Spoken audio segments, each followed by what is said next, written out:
Moi, j'avais l'impression, quand on parlait des quartiers de Vernon, qu'on parlait de notre planète, quoi. Il y a 40 ans, à Vernon, il y avait encore des vaches, il y avait des fermes qui étaient au milieu des maisons. Quand on en parle dans les journaux, quand on entend parler des Boutardes, des Valmeux, je dis, mince, moi j'y travaille. Moi, ce que je vois, c'est des familles qui s'entraident. C'est des familles il y en a un qui tape chez l'autre, qu'il soit africain, noir africain, qu'il soit nord africain, ou qu'il soit j'ai besoin d'un peu d'huile, tu peux me dépanner. J'ai besoin d'un peu de sel, tu peux me dépanner. J'ai ma femme qui va accoucher, tu peux m'emmener à l'hôpital. Ça, je l'ai vu. Mon rôle, c'est principalement sur le projet de coordonner les échanges entre les artistes et les personnes que vous rencontrez. C'est surtout une grosse aventure humaine avec énormément de partage et c'est très très riche en termes d'échanges, autant avec les travailleurs sociaux qu'on rencontre et avec qui on travaille, qu'avec les habitants eux-mêmes qui nous laissent vraiment entrevoir des parties de leur vie. C'est assez intime comme œuvre. On est géorgienne, ça a été un problème dans notre pays et on a demandé asile. Depuis 2016, on est à Vernon, ça veut dire 7 ans. Et les amis que j'ai rencontrés à Vernon, Nicole, Jean-Paul, ils m'ont aidé beaucoup. Ça, c'est beaucoup de positif pour moi et pour ma fille. Et pour moi, c'est très, très cher, comme ma mère. En 77, c'était une petite ville. Hein. Il y avait des commerces un peu partout. Il y avait beaucoup plus de verdure dans le coin. Moi, je suis arrivé en 77 du Maroc. Le quartier se finissait, en fait. Il y avait encore des immeubles en construction. Et puis, j'ai vécu à Vernon toute mon enfance, mon adolescence, mes emplois. Dans le lieu où on se trouve, j'y étais animateur pendant des années et des années. Le centre social Jacques Brel. J'étais gamin, j'habitais ici, moi, au Boutardes, donc j'ai grandi ici. Alors, la salle Jacques Brel, de mémoire, je crois qu'elle a été construite en 92. Et à l'origine, c'est pour ça qu'elle a cette forme-là, c'est le défunt Michel Decorde qu'on avait imaginé les plans avec les services municipaux, les architectes, et elle a la forme d'un cerf-volant. Et on faisait des convois exceptionnels de 3 ou 4 minibus au Festival international des cerfs-volants à Dieppe. Donc on est passé le samedi, le dimanche, barbecue et buvette et tout ça, quoi. 92, je crois que ça a été inauguré, et c'était à cette époque-là qu'ils ont créé le centre social Jacques Brel.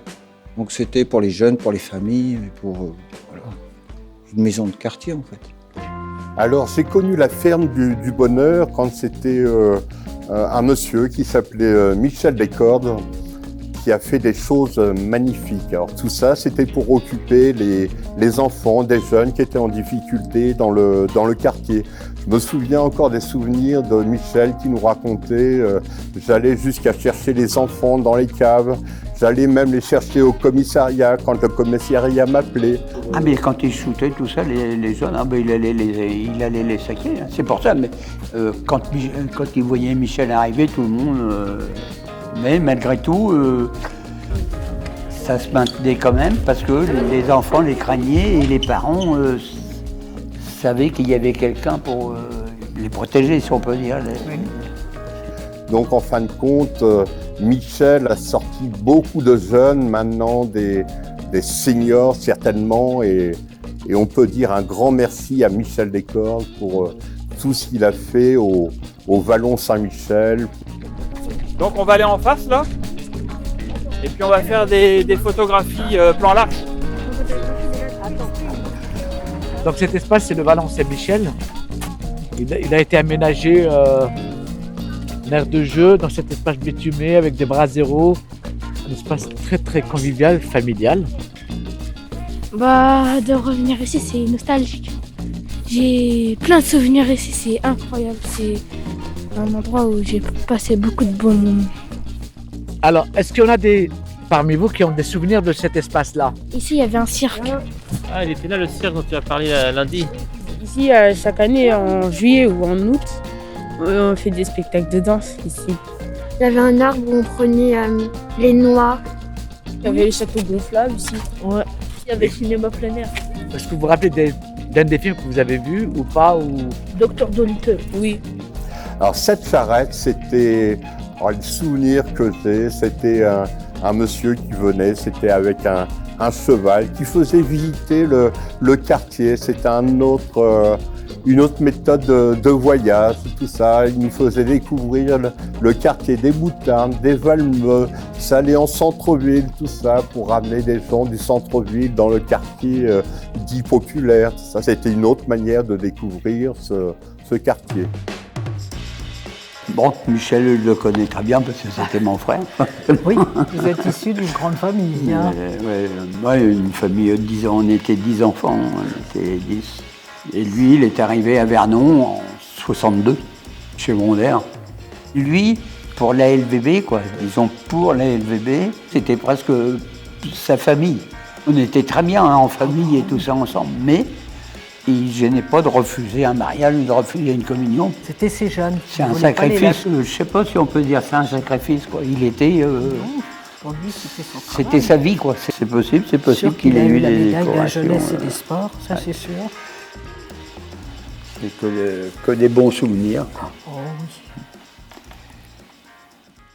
oui. Je m'appelle Léocadie Nissou, adjointe au maire en charge de la vie associative et de la participation citoyenne.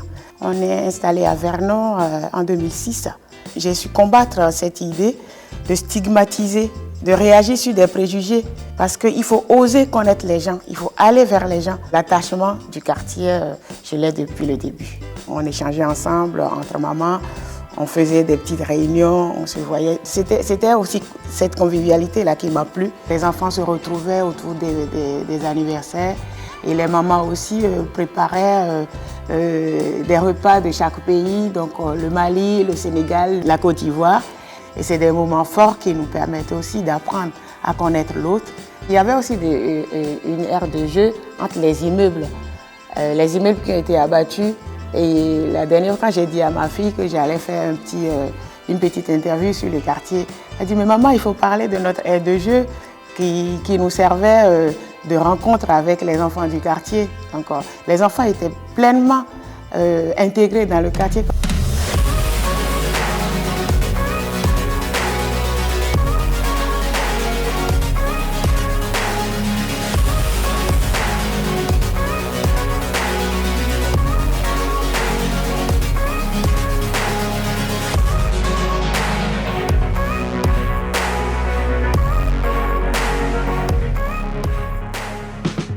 J'y ai travaillé, moi, à la ferme du Bonheur. Je l'ai construite. Mes mains s'en rappellent encore.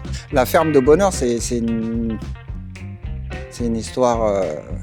c'est pas arrivé comme ça, du jour au lendemain, installer une structure au milieu du quartier avec des vaches, des chèvres, des moutons, des poneys, des chevaux. La première année, je crois qu'on l'avait installé, ça devait être en 92 ou 93. Mais c'était éphémère, c'était sur 2 mois. Et même avant, on installait uniquement des chapiteaux et on faisait uniquement du poney-cheval.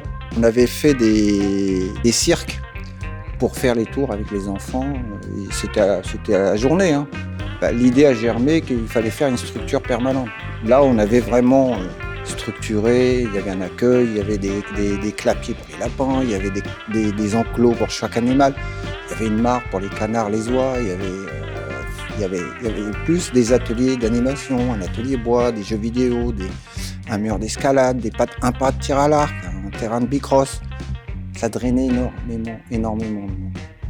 C'était une équipe je ne vais pas vous dire de bêtises, mais on était bien 35-40 animateurs. C'était ouvert de 8h du matin à 23h le soir, l'été, voire minuit, avec des animations exceptionnelles chaque soir. Bonjour, donc je me présente, Marie-Louise Gomis.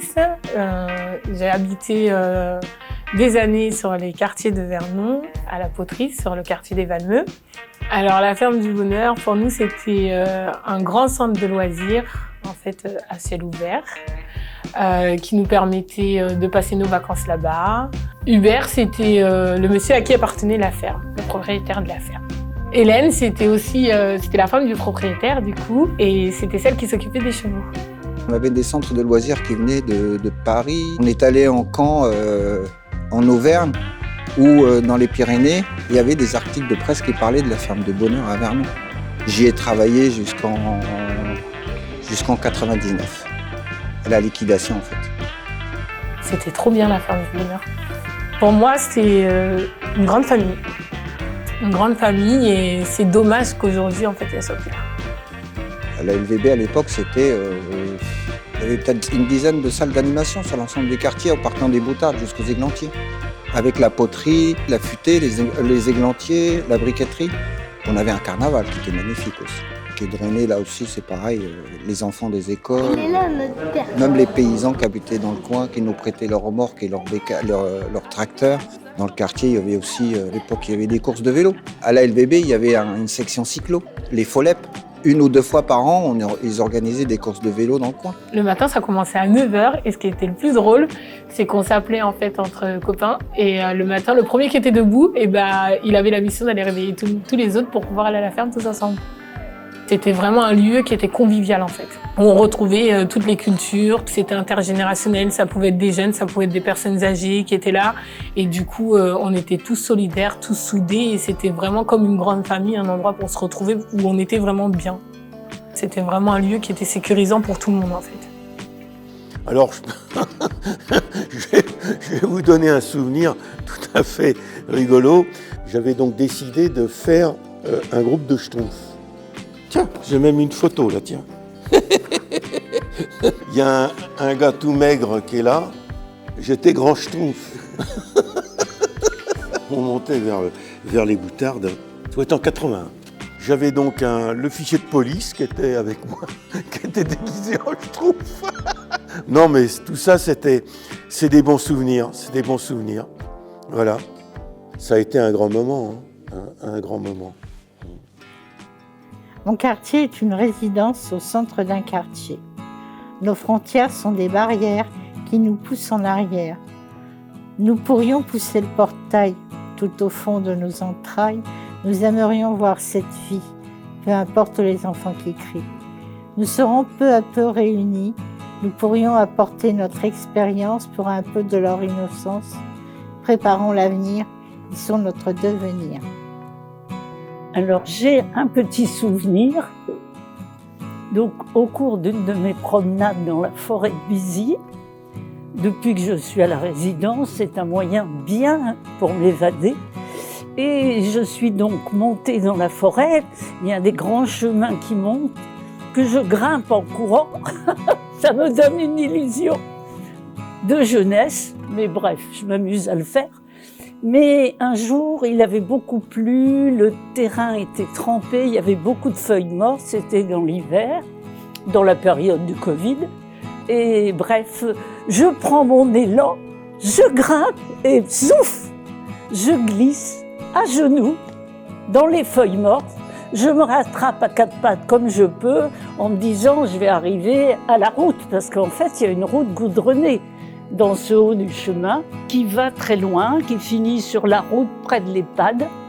Donc je tombe, je m'agrippe un peu dans les feuilles qui glissent, je lève un peu la tête et je vois des jeunes passer sur une mobilette. Et celui qui était sur le porte-bagages, m'ayant vu glisser, se retourne et me dit « Alors grand-mère, on se casse la gueule ?» Et moi, dans l'élan aussi impoli, je lui ai dit « Ben oui, petit con !» C'est tout. Mais du coup, j'ai beaucoup ri.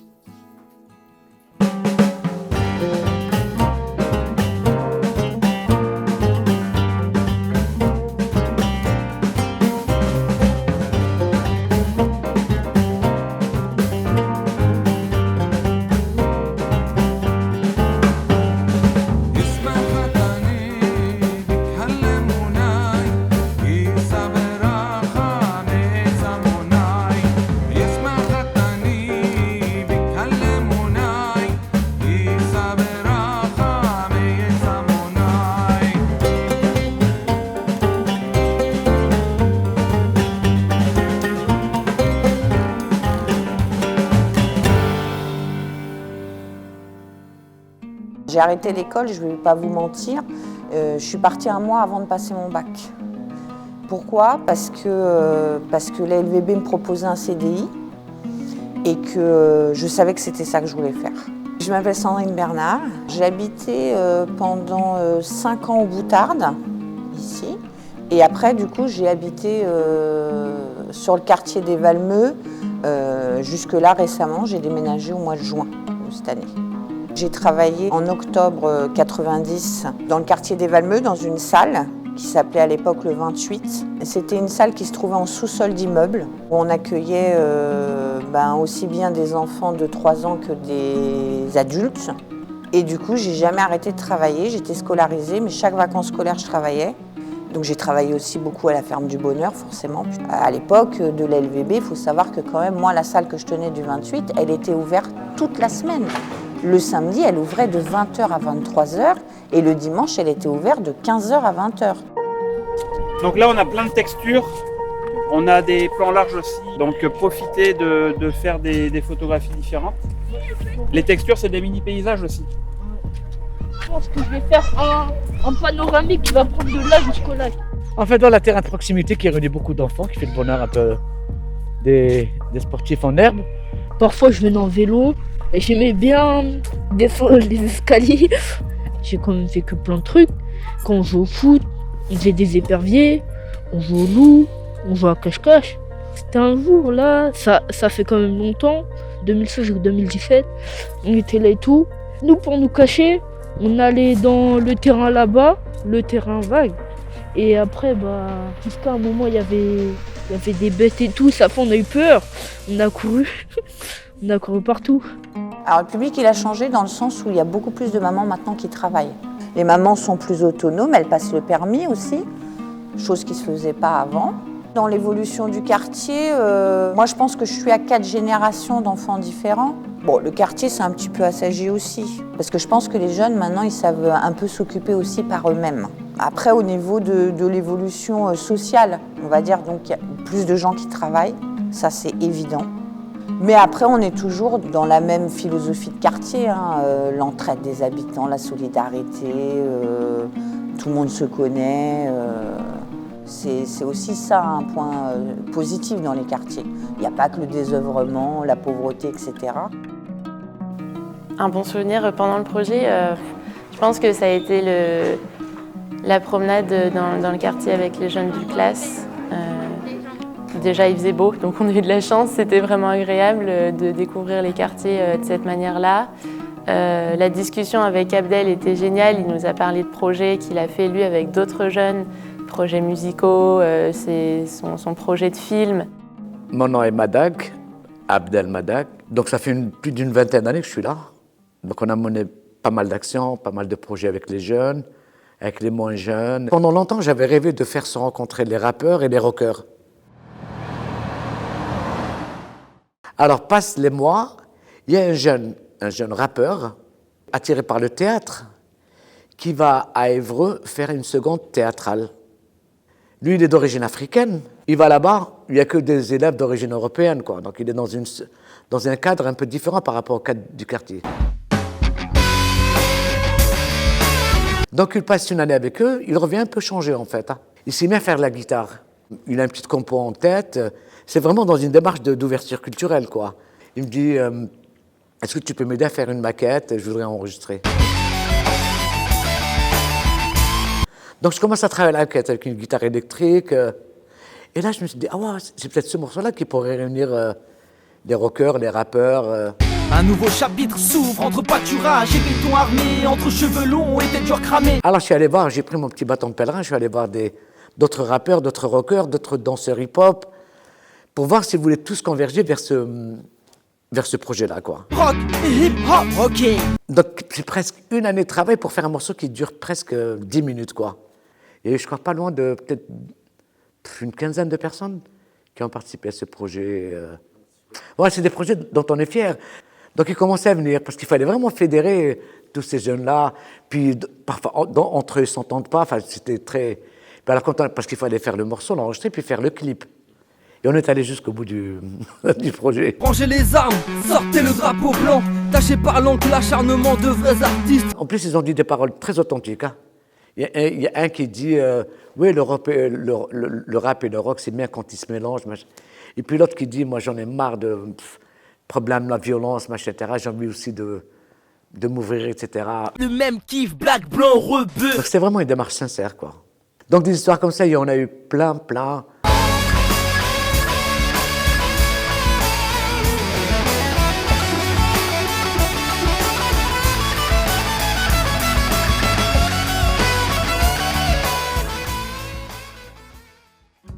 Bonjour, je m'appelle Nicole Balmary, je suis maire adjointe en charge de la culture et du patrimoine historique. Personnellement, j'habite dans le quartier de Gamilly, qui est donc juste en dessous de ce quartier des Boutardes. J'étais adjointe en charge du développement durable sur le mandat précédent. Alors j'étais aussi ambassadrice pour la région de la biodiversité et on m'a proposé de faire de Vernon un des endroits où on pouvait recevoir les élus pour leur proposer une formation sur ces actions qui pouvaient protéger la biodiversité. Parmi les endroits de Vernon que je leur ai fait visiter évidemment ce quartier qui possède un espace magnifique de réception des eaux pluviales, ce qui est vraiment un petit miracle et c'est cette émotion-là que j'aime bien faire partager, c'est que dans cet endroit refait de toutes pièces, l'eau qui est collectée a su à nouveau, grâce au miracle de la vie, générer justement de la vie. Aujourd'hui, on alerte, mais on alerte depuis 30 ans sur les problématiques du réchauffement climatique, sur la disparition des espèces. Avoir devant soi un endroit qui à nouveau montre que la vie est capable de se reproduire, de se recréer à partir peut-être d'une petite graine qui a été emmenée par le vent, peut-être d'un oiseau qui a déposé là quelque chose. Et c'est aussi, alors là, sur le plan du développement durable, un mouton, une chèvre est capable de tondre, de rendre à la nature justement son équilibre.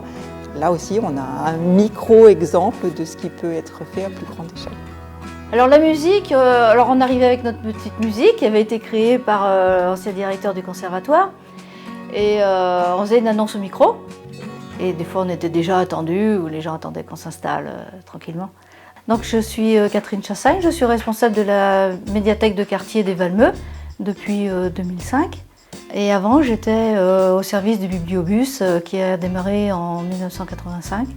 Et on faisait des tournées dans tout Vernon, dans les quartiers de Vernon, excentrés de Vernon. Donc les Boutardes, les Valmeux, on allait même jusqu'à Maxime Marchand, Vernonnet bien sûr.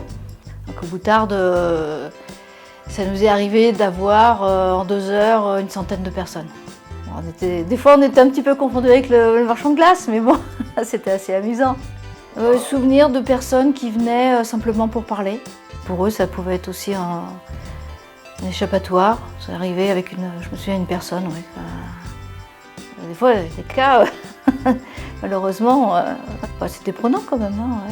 Des échanges, un lieu convivial où ils ne se sentaient pas jugés, un peu comme ici aussi. Ça m'arrive. Les gens ont confiance en vous et ça touche. Les remarques, je les ai plutôt maintenant, parce qu'on m'en parle encore, des adultes qui sont parents et qui ont eu accès à la lecture grâce au bibliobus et qui continuent avec leurs enfants. On va chanter une musique qui parle de toutes les langues. Ça parle de l'école Arc-en-Ciel 2. À l'école Arc-en-Ciel, on entend toutes les langues. À l'école Arc-en-Ciel, on entend toutes les langues. Salam, salam, salam, salam alaikum, salam, salam, salam, salam alaikum. À l'école Arc-en-Ciel, on entend toutes les langues. À l'école Arc-en-Ciel, on entend toutes les langues.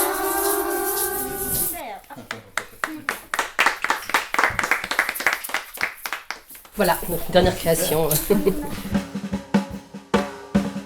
Je m'appelle Cécile Masson, je suis dans cette école depuis déjà quelques années.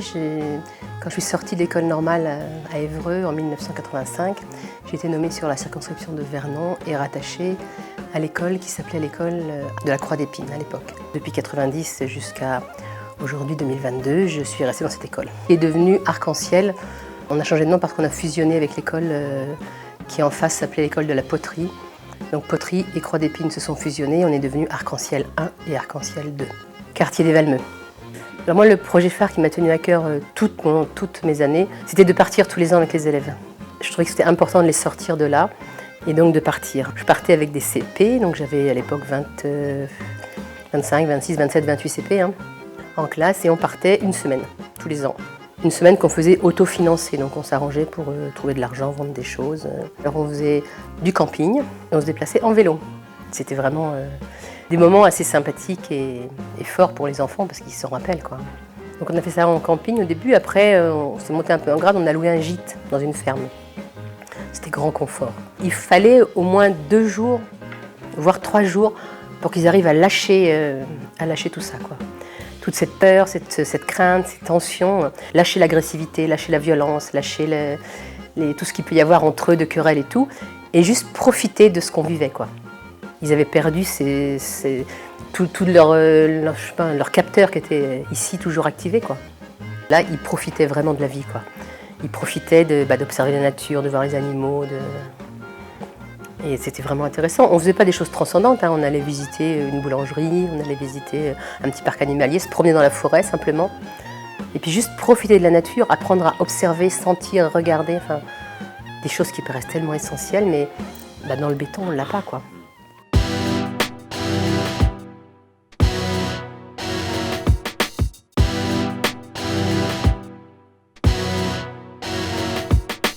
On faisait des soirées sur la plage. On racontait des histoires, et après, on était dans le noir et on faisait des jeux. Et on avait même un animateur qui était sur notre classe, qui m'a dit « Attends, je couche ma classe et je viens avec toi ». Il était cracheur de feu. Il a craché du feu sur la plage.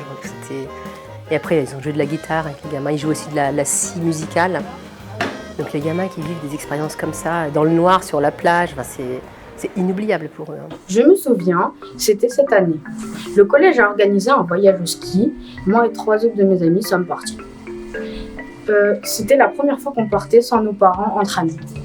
La première nuit, on a fait un peu les fous, même un peu trop, et on a cassé quelque chose de peu de valeur. Sur le moment, on a beaucoup rigolé, mais on s'est dit qu'on allait se faire embrouiller, mais finalement, on s'en fichait un peu. Mais grâce au collège, j'ai eu un de mes meilleurs fous rires. Viens. Viens. Quand vous voulez. Viens, ici là. Ça fume depuis tout à l'heure.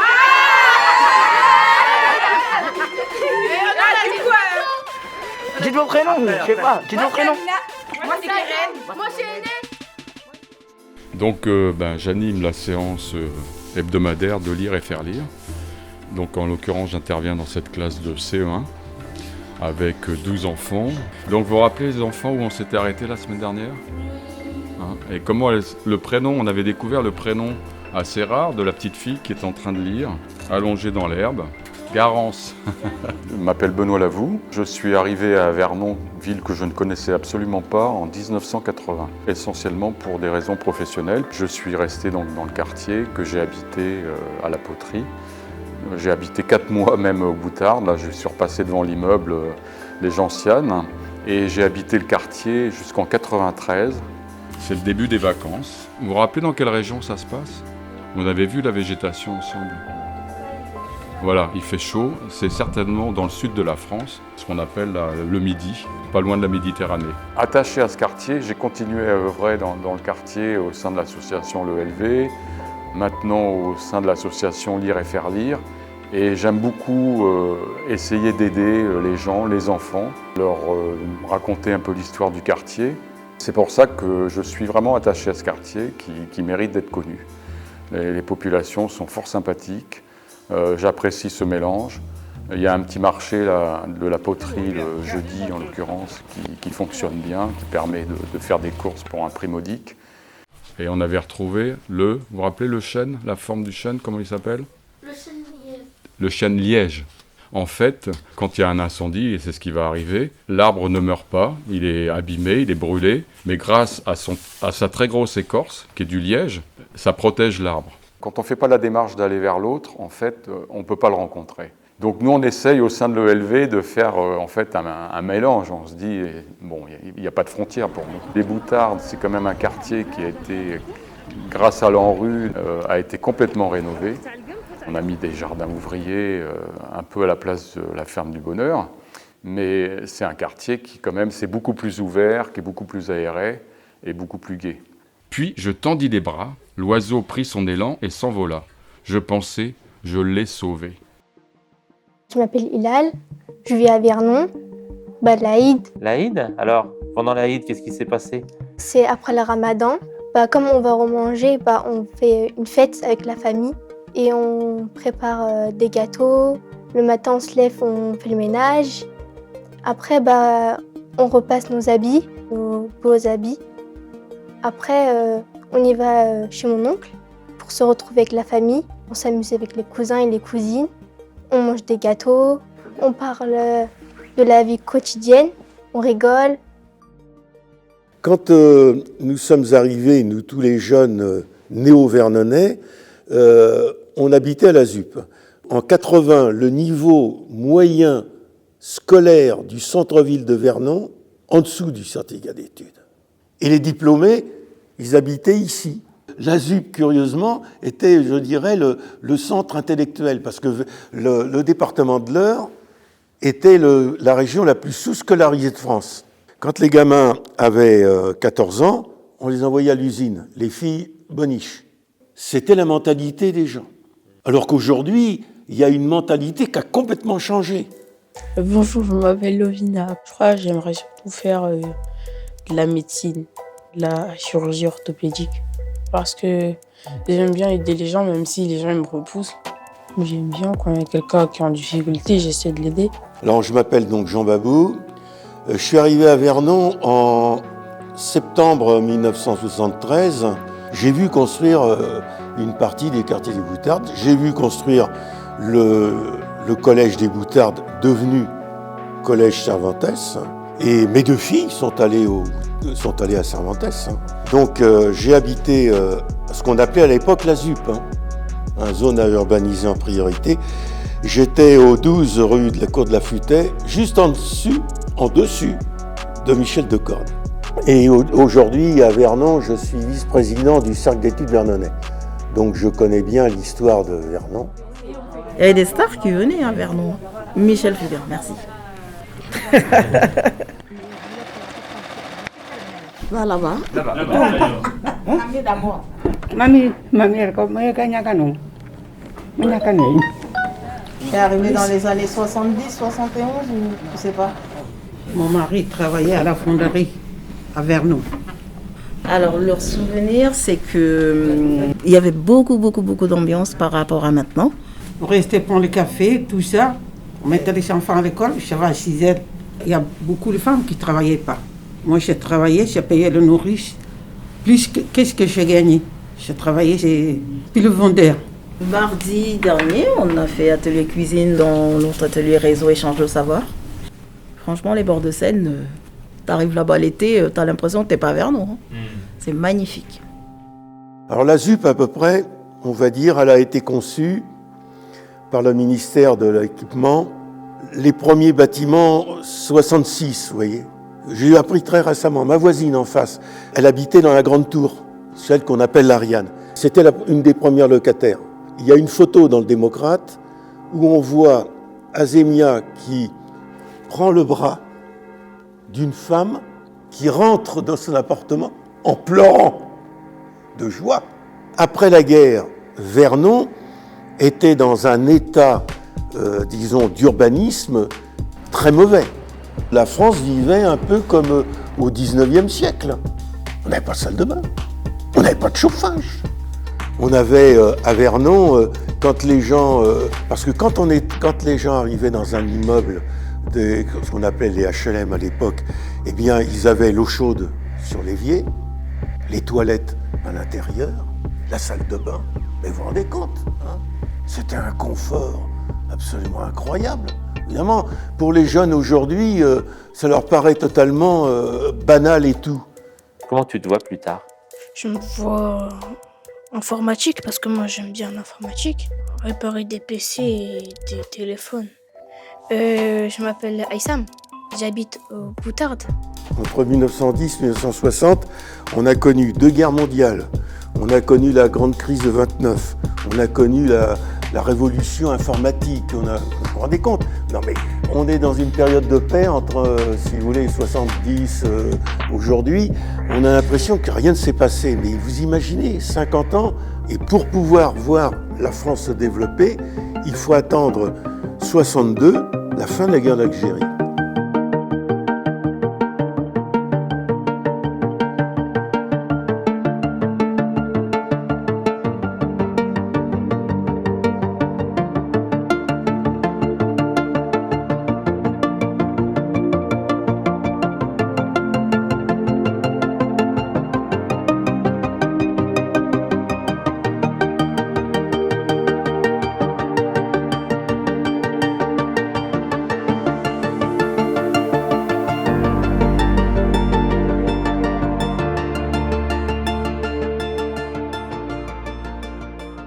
Je pense que les gens, quand ils viennent ici, ils sont tranquilles.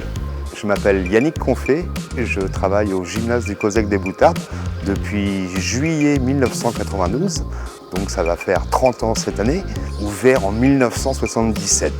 Nous avons reçu les championnats de Normandie de tir au pistolet en 1995. Nous avons reçu en 2011 le quart de finale de la Coupe de France volleyball cadet.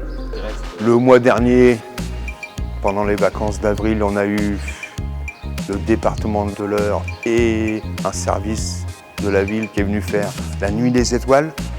Et en parallèle, nous avons à chaque vacances et chaque semaine les jeunes du quartier qui viennent faire du sport dans notre salle. On reçoit aussi les entreprises dans le cadre du challenge inter-entreprise depuis 47 ans.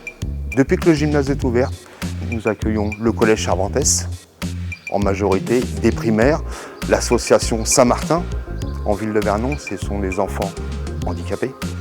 Le LV, Centre social Jacques Brel, l'association Lige. Aujourd'hui, je vois toutes les générations qui ont pu venir jouer au COSEC. Aujourd'hui, pour certaines mamans, je les vois avec des poussettes, donc ça tourne. Souvent, quand je vais en ville, on recroise les anciens, ils me demandent « Vous êtes toujours au gymnase ?» Je dis oui. Aujourd'hui, j'ai même les enfants des premiers collégiens qui étaient là, qui avaient 14-15 ans, et aujourd'hui, j'ai les enfants de ces gens-là. Je crois qu'il faut continuer. Le sport est un bon facteur d'intégration pour tisser des liens sociaux. Donc aujourd'hui, on voit des gens revenir au gymnase, faire du sport, et je crois que c'est parfait. Voilà. Je pense que les gens, quand ils viennent ici, ils sont tranquilles.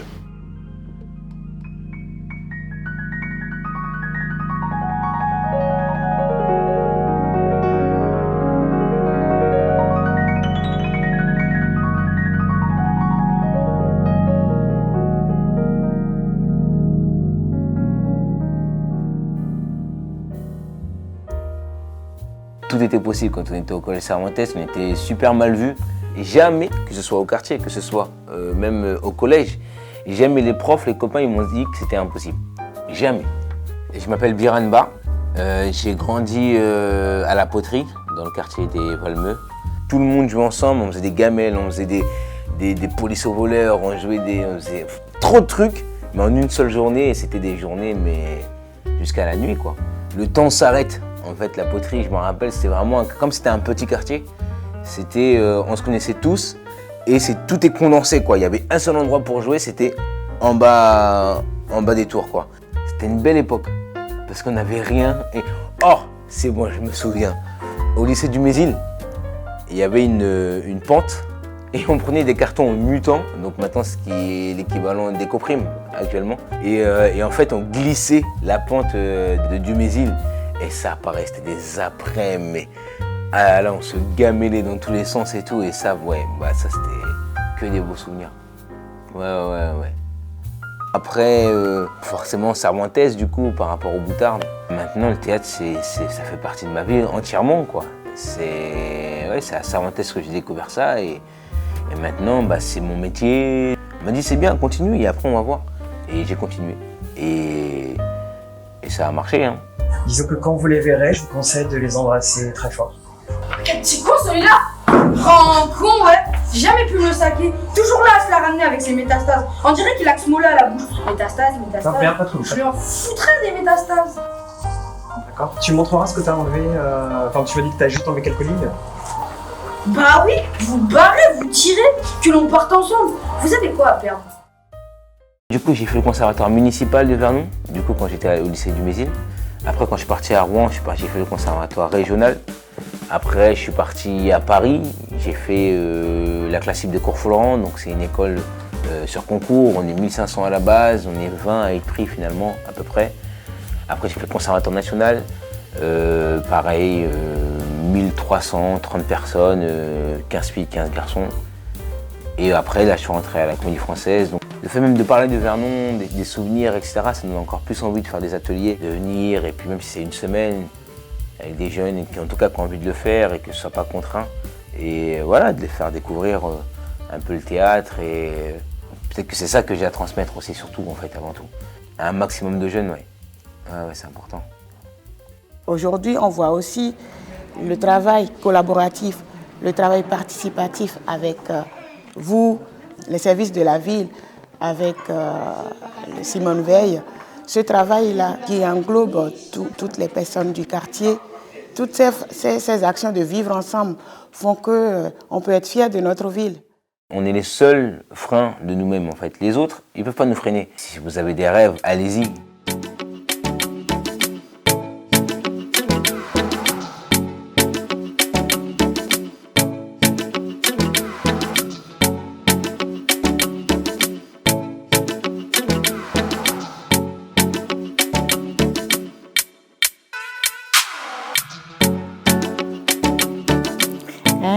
Ça j'adore.